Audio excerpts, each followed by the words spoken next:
নমস্কাৰ বন্ধু বান্ধৱীসকল স্বাগতম জনাইছো সৰকাৰি চাকৰি হয় মুঠ 186টা পোষ্ট খালি হৈছে ডাইৰেক্ট ইন্টাৰভিউ হ'ব আপোনালোকৰ কোনো ধৰণৰ এপ্লাই কৰিব নালাগে তাত সকলো ল'ৰা ছোৱালীয়ে ইন্টাৰভিউ দিব যাব পাৰিব যদি কোৱালিফিকেশন মিলে তো কেনেকুৱা ধৰণৰ কোৱালিফিকেশন লাগিব কিমান বয়স লাগিব কেনেদৰে আপোনালোকে কোনদিনা যাব লাগিব সকলোখিনি মই ভিডিওটোৰ জৰিয়তে জনাই দিম তো আপোনালোকে ভিডিওটো ভালদৰে চাই থাকিব তো এটো হৈছে হে এডভাৰটাইজমেন্টটো director of plant protection equity and storage এটো আহিছে আপোনালোকৰ ministry of agriculture and farmer welfare ফালৰ পৰা আহিছে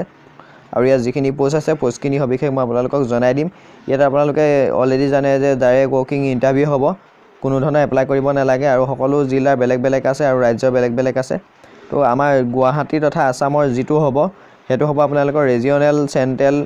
ইন্টাৰগ্ৰেট প্ৰেছ মেনেজমেন্ট চেণ্টাৰ গুৱাহাটীত আছে আপোনালোকে 5 এপ্ৰিলত যাব লাগিব 10টা বজাত পোৱাকে যদিহে আপোনালোকৰ কোৱালিফিকেশনটো মিলে তেতিয়াহলে আপোনালোকে ডাইৰেক্ট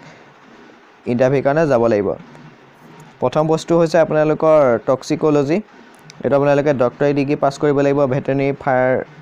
ফাৰ্মাকোলজি এইবিলাক আপোনালোকৰ থাকিব লাগিব পেথোলজি এনিমেল বায়োটেকনলজি এইবিলাক থাকিব লাগিব 2 নম্বৰটো হৈছে কেমিষ্ট্ৰি ডক্টৰেট ডিগ্ৰী থাকিব লাগিব এগ্ৰিকালচাৰ কেমিষ্ট্ৰি বা ডক্টৰেট ডিগ্ৰী আপোনালোকৰ থাকিব লাগিব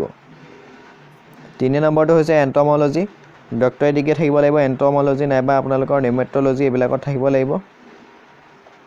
4 নম্বৰটো হৈছে প্লেন পেথোলজি ডক্টৰেট ডিগ্ৰী থাকিব লাগিব যদি আপোনালোকে ডক্টৰ পাস কৰিছে যিকোনো ডিপাৰ্টমেন্টত তেতিয়া পাৰিব উইথ সায়েন্সত ডক্টৰেট ডিগ্ৰী থাকিব লাগিব এগ্ৰিকালচাৰ এইবিলাকত আপোনালোকৰ লাগিব বটানী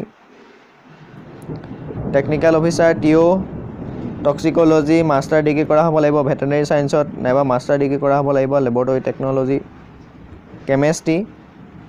আপোনালোকে এমএসসি কৰা হ'ব লাগিব ডিগ্ৰী এগ্ৰিকালচাৰ কেমিষ্ট্ৰি নাইবা আপোনালোকে কেমিষ্ট্ৰি থাকিব লাগিব স্পেশাল যিকোনো এন্টমোলজি ইয়াত আপোনালোকে এমএসসি কৰা হ'ব লাগিব ডিগ্ৰী এমএসসি আপোনালোকে বিভিন্ন ধৰণৰ ইয়াত ডিপাৰ্টমেন্ট থাকে এইবিলাক আপোনালোকে পঢ়া পাস কৰা সাৰ্টিফিকেট লাগিব প্লেন পেথোলজি ইয়াত আপোনালোকে এমএসসি কৰা হ'ব লাগিব degree plain pathology MSc degree লাগিব এগ্ৰিকালচাৰ লাগিব আপোনালোকৰ বা বটানী ডিগ্ৰী লাগিব উইথ সায়েন্স এমএসসি কৰা হ'ব লাগিব এগ্ৰিকালচাৰত আপোনালোকৰ এমএসসি ডিগ্ৰী থাকিব লাগিব বটানী তেতিয়া আপোনালোকে পোষ্ট বিলাকত এপ্লাই কৰিব পাৰিব কোৱালিফিকেশনটো অলপ বেছি হয় যোনসকল বন্ধু বান্ধৱী এমএসসি কৰি থৈছে বা এগ্ৰিকালচাৰ লাইনত পঢ়ি থৈছে তেওঁলোকে পোষ্টত এপ্লাই কৰিব পাৰিব তথা ডাইৰেক্ট ৱৰ্কিং ইন্টাৰভিউ কাৰণে যাব পাৰিব এডভাৰটাইজমেন্টটো ভালদৰে চাই ল'ব মই ভিডিও ডেসক্ৰিপচনত দি দিম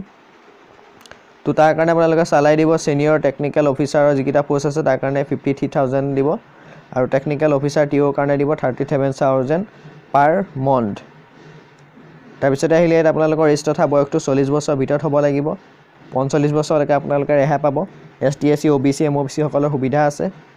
তো আপোনালোকে মই জনালো যে যদি আপোনালোকৰ কোৱালিফিকেশনটো মিলে তেতিয়াহলে আপোনালোকে 5 এপ্ৰিল তাৰিখে যাব লাগিব যেটো এড্ৰেছ দি আছে তাত যাব লাগিব আপোনালোকে এখন এপ্লিকেশন ফৰ্ম ফিল আপ কৰিব লাগিব মই ভিডিও ডেসক্ৰিপচনৰ লিংকটো দি দিম পিডিএফ ফাইলটো তাৰে একেবাৰে আপোনালোকে তলত দেখিব এপ্লিকেশন ফৰ্ম বুলি এখন আপোনালোকে ফিল আপ কৰি যাব লাগিব